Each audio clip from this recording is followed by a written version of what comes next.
এলোমেলো মিডফিল্ড, ভুল পাসের ছড়াছড়ি, একমাত্র ভিনিসিয়াস শো, কোথাও রাফিনহা এবং লুকাস পাকেতার মাঠে খুঁজে পাওয়া যায় না। আসসালামু আলাইকুম, আশা করি যে যেখানে আছেন সুস্থ আছেন। ব্রাজিলের এই দলটার উপরে প্রত্যাশার চাপ মনে হয় অনেক বেশি পড়ে যাচ্ছে, কেননা প্রত্যাশা অনুযায়ী যেই পারফরমেন্স আমরা চাই, ভক্তরা যেই পারফরমেন্সটা টিম ব্রাজিল থেকে চায়, সেই পারফরমেন্সের ছিটেফোঁটাও এই ব্রাজিল দলটা দিতে পারছে না। পুরো ম্যাচে ব্রাজিল টিমটার অবস্থা কী ছিল আর মরক্কো টিমের অবস্থা কী ছিল? মরক্কো টিমের ইচ্ছা ব্যতীত বাকি সবার রেটিংটা হচ্ছে 7+, যেখানে ব্রাজিল পুরো টিমে মাত্র 3 জনের 7+ রেটিংটা পার হয়েছে। লুকাস পাকেতা শেষ মুহূর্তে যখন কার্লো আনচেলত্তির নজর কেড়েছিলেন, সেই লুকাস পাকেতা শুরু থেকেই ব্রাজিলকে চাপে ফেলে দিচ্ছিল, কেননা প্রথম 2-3টা মিস পাসে ব্রাজিল ট্রানজিশনে যেই কাউন্টার অ্যাটাকগুলো হজম করতে নিচ্ছিল, ওই জায়গায় কিন্তু ব্রাজিল পিছিয়ে পড়ে, শেষমেশ গোলটাও হজম করে। তবে ওই জায়গায় গাব্রিয়েল ম্যাগালেসের কাছ থেকে আমরা আরেকটু অ্যাক্টিভিটিস আশা করছিলাম। মার্কুইনিস শেষ মিশরের বিপক্ষের যেই মিস্টেকটা, লুজ পাস, সেই মিস্টেকটার কিছুটা মনে হচ্ছিল আমরা যেন গাব্রিয়েল ম্যাগালেসের এই জায়গায় দেখতে পেরেছি। ওই জায়গায় এলিসন বেকারের কিছুই করার ছিল না সামনে উঠে আসা ছাড়া। মনে হচ্ছিল এডারসন সেই যে সামনে চলে এসেছিলেন কোপা আমেরিকার ম্যাচে এবং ডিমারিয়া যেই গোলটা করেছিলেন, সেই গোলটার পুনরাবৃত্তি এই 2026 বিশ্বকাপে মরক্কোর বিপক্ষে। তবে এই ম্যাচে ব্রাজিলের সবচেয়ে আন্ডাররেটেড পারফরমেন্স করেছে ডগলাস সান্তোস। পুরো ম্যাচে মাত্র 2টা মিস্টেক ছিল এই প্লেয়ারটার। সেই জায়গায় যেভাবে মরক্কোর ট্রানজিশনের কাউন্টার অ্যাটাকগুলো সে আটকিয়েছে, অসাধারণ, একেবারে অসাধারণ। এই সান্তোসের কাছ থেকে, ডগলাসের কাছ থেকে কেউ এভাবে পারফরমেন্স পাবে ব্রাজিল দলের এই টিমটাতে, সেটা সম্ভবত আমরা কেউই আশা করিনি। তবে হাফ টাইমের আগে ইবানেজও চমৎকার পারফরমেন্স করেছে, ওই একটা ইয়েলো কার্ড ব্যতীত। তবে কাসিমেরোর এই জায়গায়, কাসিমেরোকে আমরা যেইভাবে দেখতে চাই পুরো ম্যাচে, সেইভাবে দেখতে পারিনি।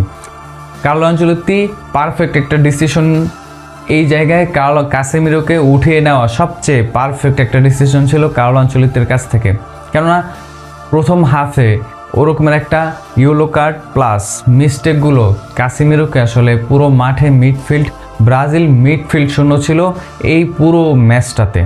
এবং ইগোর থিয়াগো শেষ ম্যাচে মিশরের বিপক্ষের যেই মিস্টেকগুলো, যেন সেটাই রিপিট এই ম্যাচেও। এরকমের একটা tough match, high voltage match, মাত্র 2টা সুযোগ আসবে একটা প্লেয়ারের কাছে সর্বোচ্চ। সেই জায়গায় ইগোর থিয়াগো ওরকমের একটা হেড একজন নাম্বার 9-এর কাছ থেকে, পারফেক্ট একজন নাম্বার 9-এর কাছ থেকে আমরা পাবো না, কল্পনার অতীত। ইগোর থিয়াগো এই ম্যাচেও যেন সেম মিস্টেক, ব্রাজিল ওই জায়গায় এগিয়ে যেতে পারত।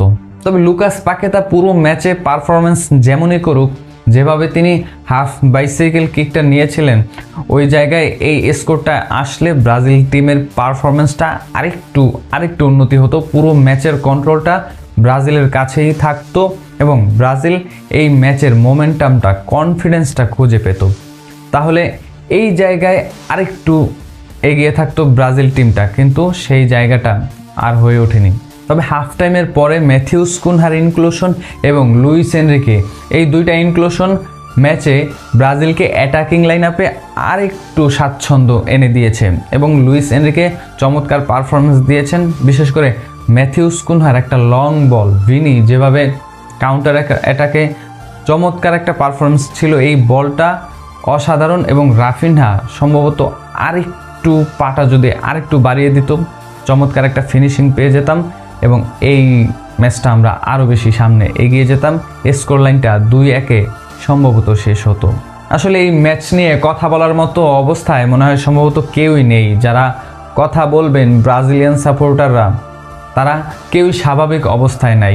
আমরা কেউ এরকমের ব্রাজিল, টিপিক্যাল ব্রাজিল যেটা আমরা আশা করি, সেই ব্রাজিলকে বিন্দুমাত্র এই ম্যাচে আমরা দেখতে পারিনি।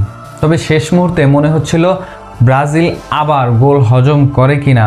সেই সংখ্যাটা এলিসন বেকার, এই নামটা কেন, এই নামটা এলিসন বেকার, তিনি শেষ মুহূর্তে ওরকমের ফলো আপ সেভটাতে চমৎকারভাবে নিজেকে প্রমাণ করেছেন।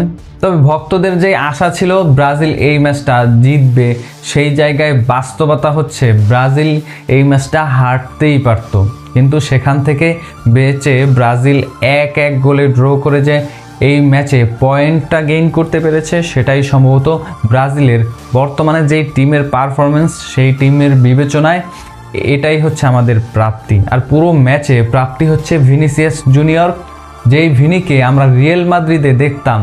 আমরা আশা করতাম ব্রাজিল টিমে কবে সেই রিয়াল মাদ্রিদের ভিনিসিয়াস জুনিয়রকে আমরা দেখতে পারবো।